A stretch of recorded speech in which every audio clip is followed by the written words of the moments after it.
राम का जन्म। मंत्रीगणों तथा सेवकों ने महाराज की आज्ञानुसार श्यामकर्ण घोड़ा चतुरंगिनी सेना के साथ छुड़वा दिया। महाराज दशरथ ने देश देशांतर के मनस्वी, तपस्वी, विद्वान ऋषि मुनियों तथा वेदविज्ञ प्रकांत पंडितों को यज्ञ संपन्न कराने के लिए बुलावा भेज दिया। निश्चित समय आने पर समस्त अभ्यागतों के साथ महाराज दशरथ अपने गुरु वशिष्ठ जी तथा अपने परम मित्र अन्य देश के अधिपति लोभापाद के जामाता ऋग ऋषि को लेकर यज्ञ मंडप में पधारे। इस प्रकार महान यज्ञ का विधिवत शुभारंभ किया गया। संपूर्ण वातावरण वेदों की ऋचाओं के उच्च स्वर में पाठ से गूंजने तथा समिधा की सुगंध से महकने लगा।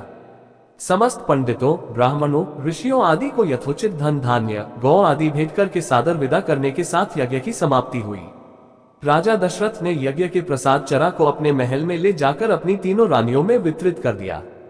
प्रसाद ग्रहण करने के परिणाम स्वरूप परमपिता परमात्मा की कृपा से तीनों रानियों ने गर्भधारण किया।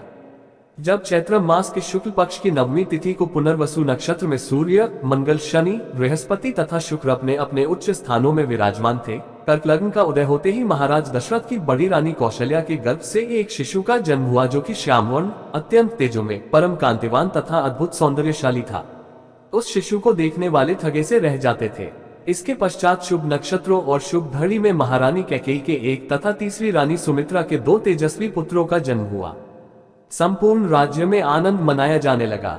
महाराज के 4 पुत्रों के जन्म के उल्लास में गंधर्व गान करने लगे और अप्सराएं नृत्य करने लगी। देवता अपने विमानों में बैठकर पुष्प वर्षा करने लगे। महाराज ने उन्मुक्त हस्त से राजद्वार पर आए हुए भाट चारण तथा आशीर्वाद देने वाले ब्राह्मणों और याचकों को दान दक्षिणा दी।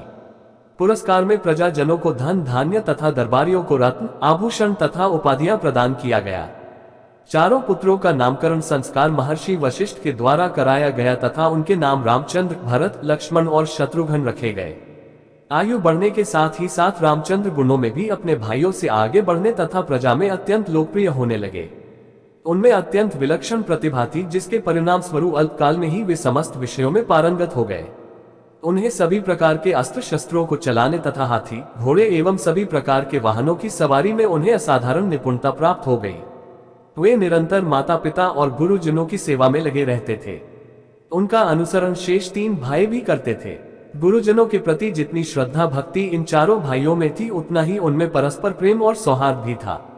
महाराज दशरथ का हृदय अपने चारों पुत्रों को देखकर गर्व और आनंद से